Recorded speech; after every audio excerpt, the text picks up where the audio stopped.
Salam, peace be upon you. My name is Mohammed Layiq Sediqi, the father of Holophase. Part 13 of episode 11. Remember the language we are learning. There is one field, phi, the holophase. One continuous cyclic movement from which all of reality unfolds.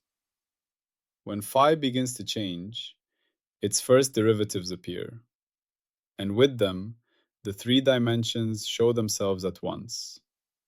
Time as omega, space as k, and motion as v, built from both. Every higher derivative is a finer question about how phi changes, and each one casts three shadows together: a time shadow, a space shadow, and a motion shadow. These echoes mix and weave into one another, forming the patterns we call fields, particles, bodies, thoughts, and worlds. In this picture, everything that exists is a living tapestry of phi, endlessly echoing through its derivatives and their dimensional shadows. Today, we focus on one essential component of the epistemic firewall. In this part 13, we cover the deep conceptual filter of representation independence. This is the firewall that separates the invariant structure of reality from the accidental features of the specific mathematical language we use to describe it. The skill you will gain is that of a Chief Translator, the ability to audit any proposed law of nature and ask, is this a truth about phi, or is it merely a quirk of the dialect I'm using to write phi down? Our core question is, how do we tell a real constraint from a language artifact? Something created by our choice of coordinates, gauge, basis, or discretization. This question reaches the philosophical heart of physics. We never deal with raw phi. We deal with representations of phi. We write phi as a function of coordinates x and t. We choose a specific gauge in electromagnetism. We pick a basis for our quantum states. We discretize continuous equations to compute them. Each of these choices is a dialect, a particular way of speaking about the same underlying thing. A law that depends on the dialect is not a law of nature. It is a grammatical rule of that particular language. Representation independence is the test that ensures we are listening to nature, not to the echo of our own voice. The core revelation is this: a law is not allowed to depend on how we wrote phi. If a rule disappears, changes meaning, or becomes invalid when we rewrite phi in an equivalent representation, a different but equally valid way of describing the same physical situation, then the rule was never physical. It was only linguistic.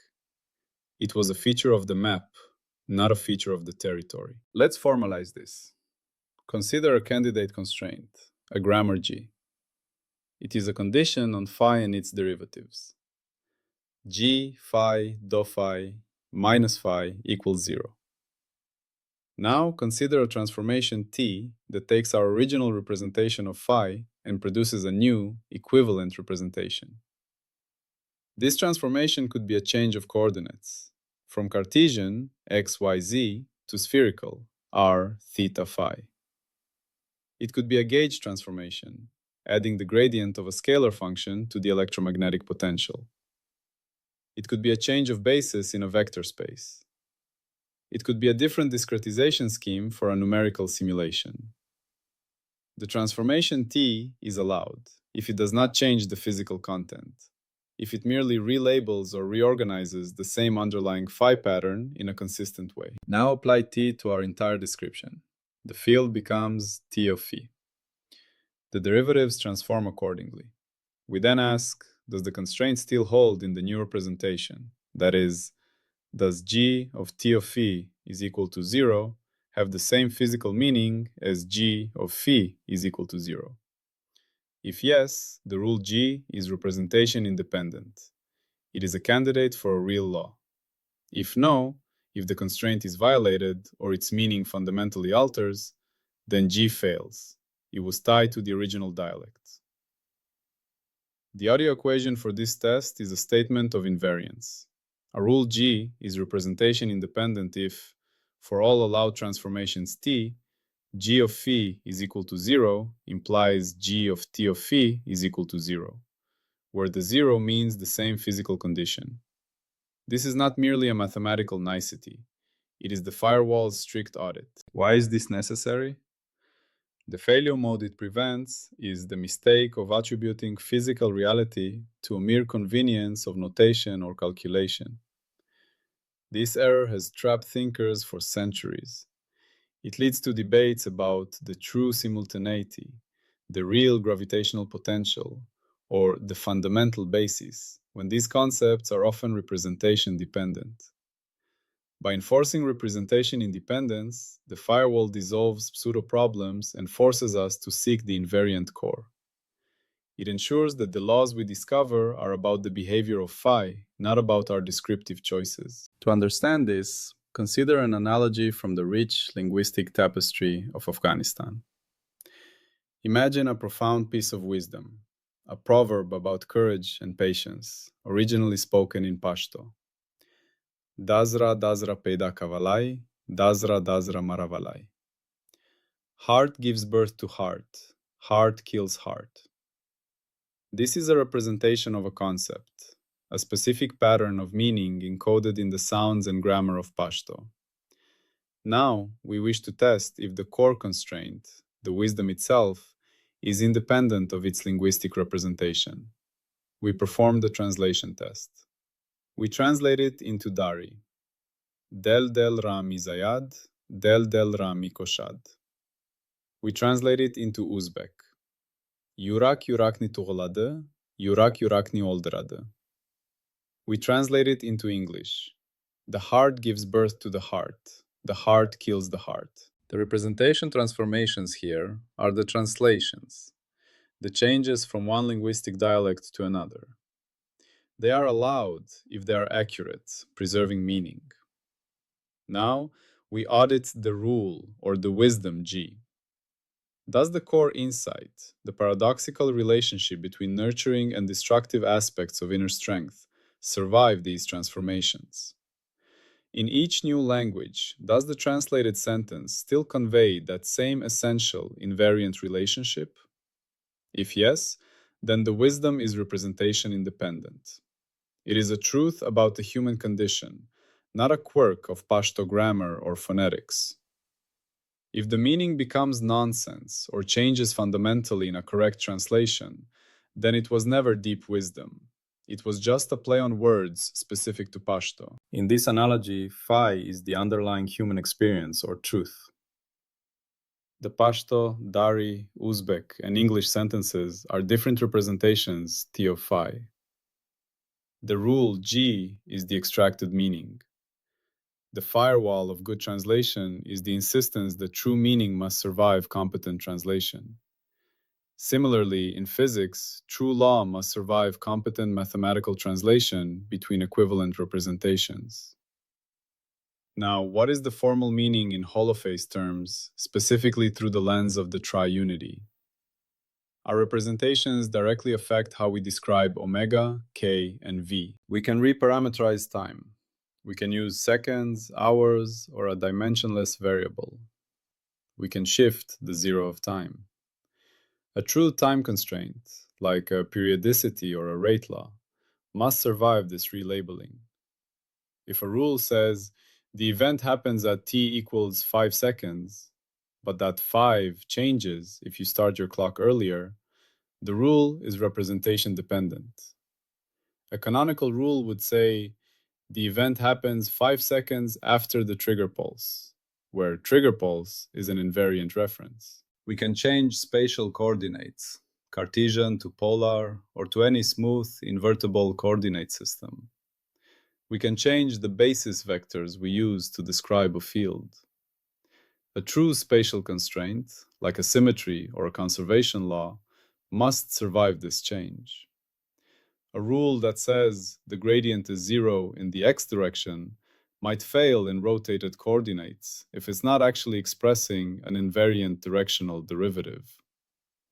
A canonical rule would be the gradient is zero, which is a coordinate-independent statement. We can change the reference frame, for example, from lab frame to a moving frame.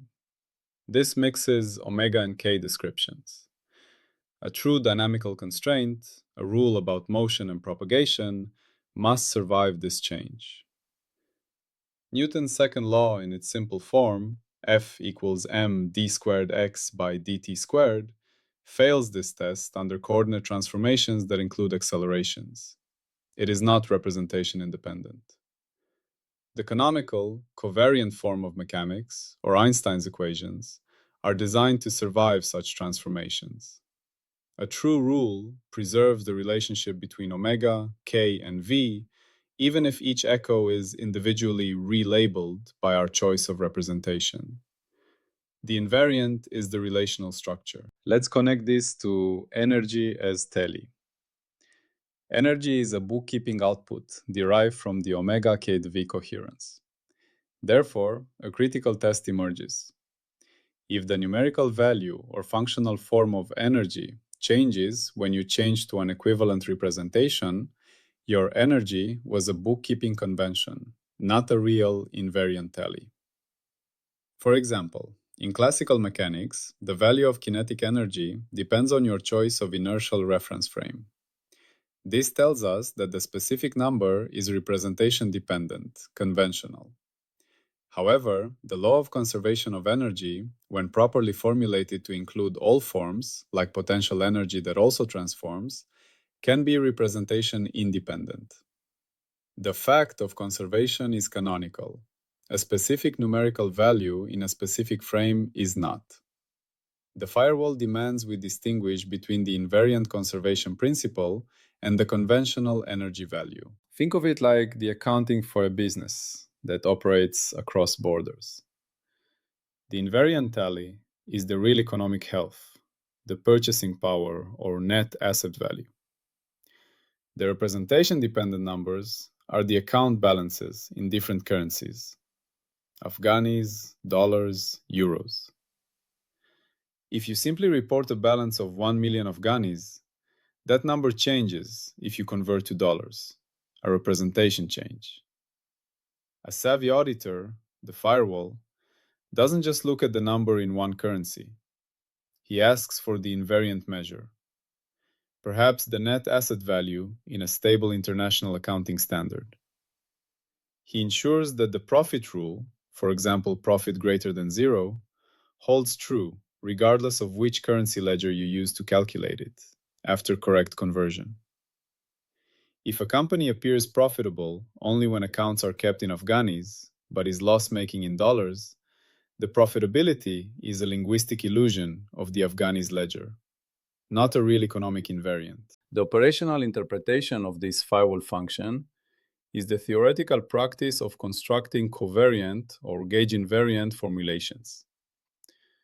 When a physicist proposes a new equation, a standard part of the peer review audit is to check its behavior under relevant transformations. In general relativity, equations must be generally covariant. They must keep the same form under any smooth coordinate transformation. In electromagnetism, physical observables must be gauge invariant. In quantum mechanics, probabilities must be basis independent. The firewall role is to block the epistemic failure of representation literalism, the belief that a particular mathematical formulation is uniquely real.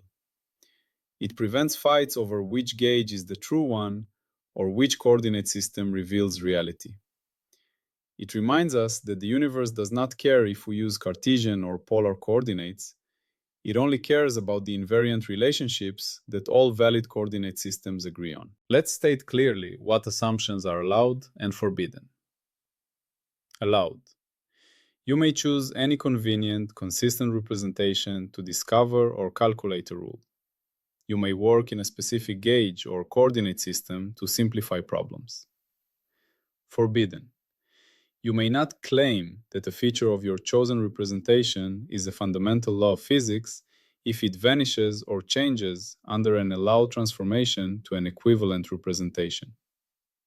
You may not build physical interpretation upon representation-dependent quantities without demonstrating the invariant observable they combine to form. What happens when the check fails? When a proposed rule fails the representation independence test, the license consequence is severe. Downgrade from law candidate to representation-dependent artifact. The rule scope is narrowed to the specific representation where it holds. It may still be a useful calculational tool in that representation, like a specific gauge. It must carry explicit warning labels in the knowledge registry.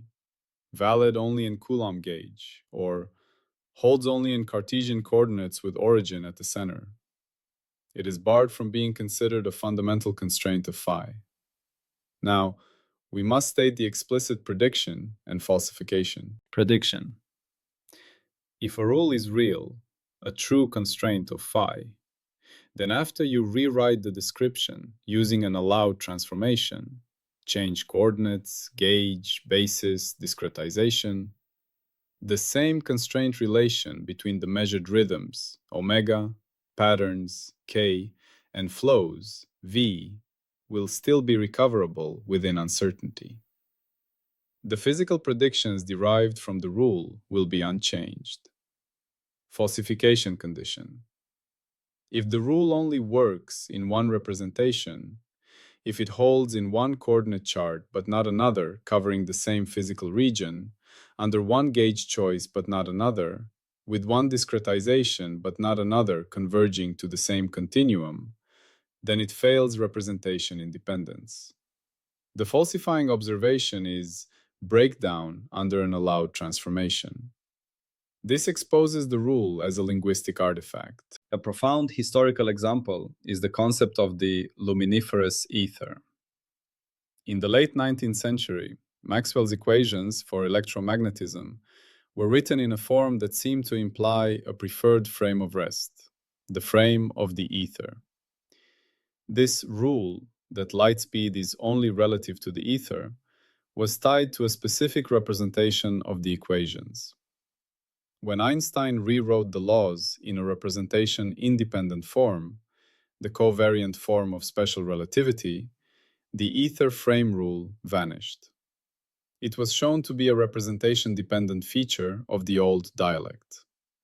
The new covariant formulation made no reference to an ether and was valid in all inertial frames. The old rule was falsified not by an experiment alone, but by the theoretical demonstration that it was not representation independent.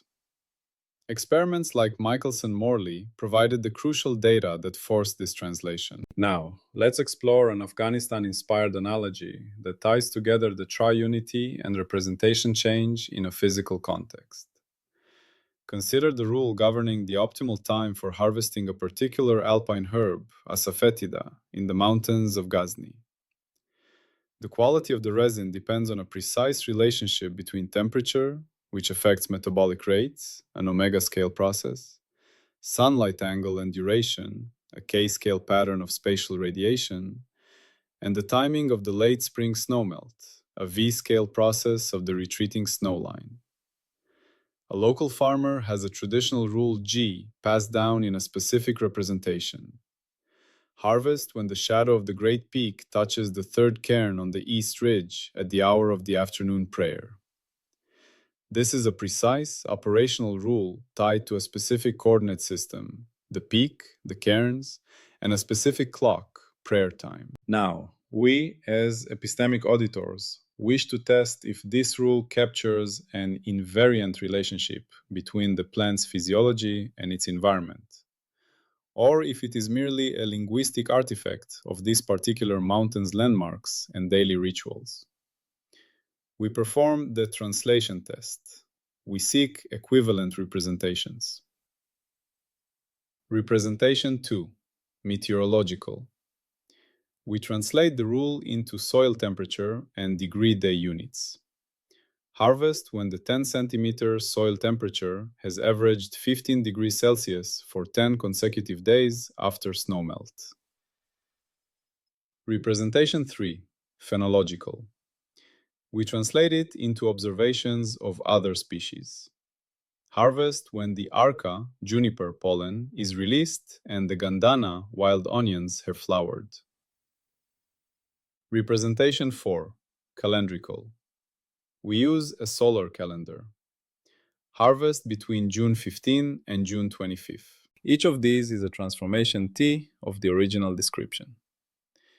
They use different coordinates, temperature, biological events, calendar dates, to describe the same underlying state of the ecosystem, the phi pattern. Now we audit. Does the core constraint, the condition for peak resin quality, survive these translations? If the original rule is capturing an invariant truth, then all these translated rules should be simultaneously true for a successful harvest. The shadow rule, the temperature rule, the phenological rule, and the calendar rule should all point to the same narrow window of time.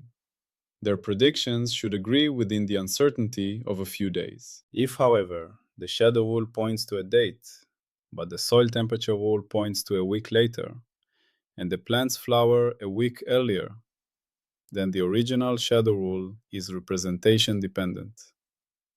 It was a useful local mnemonic, perhaps accurate for a specific microclimate and a specific historical period, but it does not capture the invariant plant physiology. It fails the translation test. It is a dialect artifact of that particular valley's geography and culture, not a universal law of asafoetida cultivation. In Holophase, the plant physiology is the phi pattern.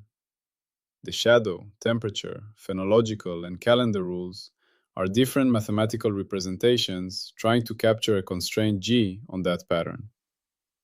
Representation independence is what separates a true biophysical law from a local empirical correlation tied to a specific way of measuring. Now, we must state the mandatory episode 11 axioms through this lens.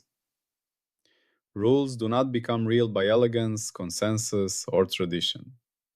They earn a license only by surviving falsification, variation, independence, and scope discipline. Representation independence is a supreme test of independence from descriptive language and variation of representation. It is also a form of falsification, failure under transformation. Scope discipline is enforced by declaring the class of allowed transformations under which the rule is invariant. And when a rule fails, we do not believe harder. We tighten, downgrade, or retire its license. Failure of representation independence leads to immediate downgrade to artifact status and strict scoping. The skill you gain from this part is translation auditing. You learn to be the chief translator for any scientific claim. You look at an equation and ask, under what transformations is this form valid? What are the gauge invariant observables here? Is this quantity a true scalar, or does it transform? This skill allows you to see past the overwhelming formalism of modern physics to identify the handful of truly invariant quantities that correspond to measurable reality. This has immense practical importance. In numerical simulations, a discretization scheme is a representation. A result that changes wildly when you change from a finite difference to a finite element scheme, while refining both to convergence, is representation dependent and therefore suspect. Only results that are stable across different, valid discretization schemes can be trusted as approximating a true continuum law. Finally, let's summarize the epistemic function of this part. We have defined representation independence as the firewall requirement that a real law must be invariant under allowed transformations of how we write phi, changes of coordinates, gauge, basis, or discretization. The core revelation is that the law cannot depend on our descriptive dialect. The tri-unity audit checks that constraints on omega, time, k, space, and v, motion, survive the relabeling inherent in representation changes, preserving the invariant relationships between them. Energy, as a tele, must be based on representation invariant combinations. If it changes under allowed transformations, it is a bookkeeping convention, not a fundamental tally. The firewall mechanism is the translation test, run by the Chief Translator. Rewrite phi in multiple valid dialects and demand the same constraint survive. The explicit prediction is the recovery of the same omega kv relations after an allowed change of representation. The explicit falsification condition is the breakdown of the rule under such a change, confining it to a single representation. The license consequence is downgrade to a representation-dependent artifact with narrowed scope and mandatory warning labels. This strengthens the firewall by adding the deepest layer of conceptual purification. It ensures that the laws we ultimately license are not merely consistent with our favorite mathematical language, but are the robust, invariant melodies that play the same tune no matter what instrument we use to notate them. It is the final guarantee that our science is about the universe, not about our particular human grammar for describing it. If you want to see the full mathematical derivations and exact equations behind this idea, you can search for Holophase on Zenodo. There you will find the scientific papers that this audio journey is built on. Carry the discipline of the Chief Translator with you. It is the highest form of intellectual integrity. In every equation, seek the invariant. In every rule, demand translation resilience. Now we bridge to the final practical step. Good, you can detect dialect illusions. Now we must learn to write rules so they can even be tested. This leads us to the final component, the formal requirements for a testable, licensable rule statement. Salam, and peace be upon you.